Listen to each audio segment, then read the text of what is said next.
يوسف جميل نصاب بيستعين بالرقاصة زوزو باي باي عشان توقع الضحايا بتوعه، وكان آخر ضحاياه صراف في البنك سلموا 10,000 جنيه على إنهم مزورين مقابل 5,000 جنيه حقيقية، لكن الحقيقة إن ال10,000 جنيه دي كانت سليمة مش مزورة، وقدر يوسف يستردهم تاني في خدعة طريفة استخدم فيها البوليس نفسه. وأثناء ما بيستلم الفلوس دي اتقابل مع مبروك أبو مبروك اللي باع أرضه وجه للقاهرة عشان يتاجر في الفاكهة، واكتشف إن معاه مبلغ كبير فاصطاده عشان ينصب عليه. مبروك خده لوكندة عديلة بلس بتعاني عديلة صاحبة لوكندة عديلة بلس من زباينها المماطلين، حمادة المؤلف السينمائي المبتدئ ومنى المطربة الناشئة اللي بتدور على فرصة. وهناك قابل عديلة قريبته وتعرف على منى وعرض عليها انه يساعدها عشان تغني بمبلغ كبير مقابل انها تكون في خدمته، وقدر فعلا انه يشغلها في كباريه فردوس باجر 200 جنيه وزياده 50 جنيه شهري، لكن في مقابل كده خلاها تشترك معاه في عمليه نصب على جواهرجي. فراحت لمحل جروبي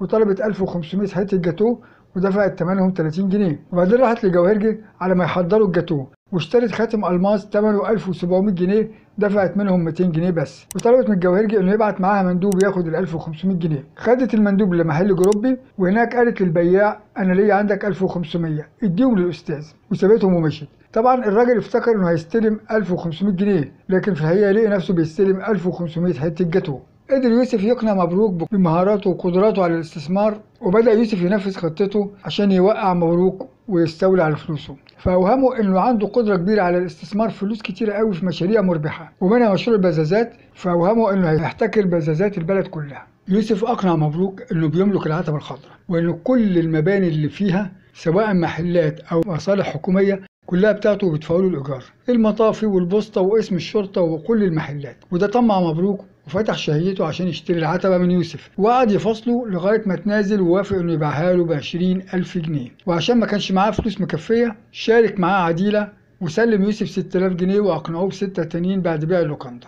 حمادة المؤلف السينمائي كان بيحب منى لكنه رفض تعاملها مع يوسف ومحاولتها انها تصعد السلم بسهولة وسرعة بعد ما كانوا متفقين على رحلة كفاح شريف مهما كلفهم الامر. ومن الصبح بدري راح مبروك يطالب سكان العتبة بإيجار المحلات، فراح للبوسطة والمطافي عشان يطلب حقه في الإيجار لكنهم اتريقوا عليه وافتكروه مجنون. خد قصبة معاه عشان يقيس بيها العتبة ويشوف مساحتها قد إيه، فاستوقفوا راجل شرطة وخدوا معاه على الاسم، وهناك عرف من مأمور الاسم إنه وقع في إيد نصاب كبير. قرر المأمور إنه يساعد مبروك ده في استعادة فلوسه قبل القبض على يوسف، فكلف الشاويش عطية ينتهي شخصية منصور مبروك ابن عم مبروك اللي جاي من البلد عشان يستلم مبلغ وقف تم حله قيمته 90,000 جنيه، ومحتاجين لمبلغ 6000 جنيه مصاريف إدارية وإلا تحول المبلغ ده للأمانات ومش هيقدروا يصرفوها إلا بعد فترة طويلة. وافق يوسف يسلفهم المبلغ ده مقابل إنه ياخدهم 8000 جنيه لما يحلوا الوقف، لكن يوسف شرط عليهم إنه هو يروح يدفعها بنفسه، وفعلا راح للأوقاف وأول ما طلع الفلوس خطفها منه مبروك وقال له فلوسي، فبيقول له انا مش فاهم حاجه، فدخل البوليس وقبض على يوسف بتهمه النصب. الشاويش عطيه قال لمبروك بعد كده خلي بالك من النصابين وشوف هتستثمر فلوسك في ايه.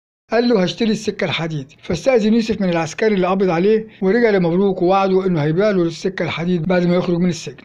فيلم العتبه الخضراء اتعرض في 15 مارس 1959 ومدته 107 دقائق، وهو من افلام الابيض واسود ومن افلام الجريمه الكوميديه. الفيلم بطوله اسماعيل ياسين، صباح، أحمد مظهر، هدى شمس الدين، عمر الحريري، وزينات الصدقي، ومن إخراج فطين عبد الوهاب.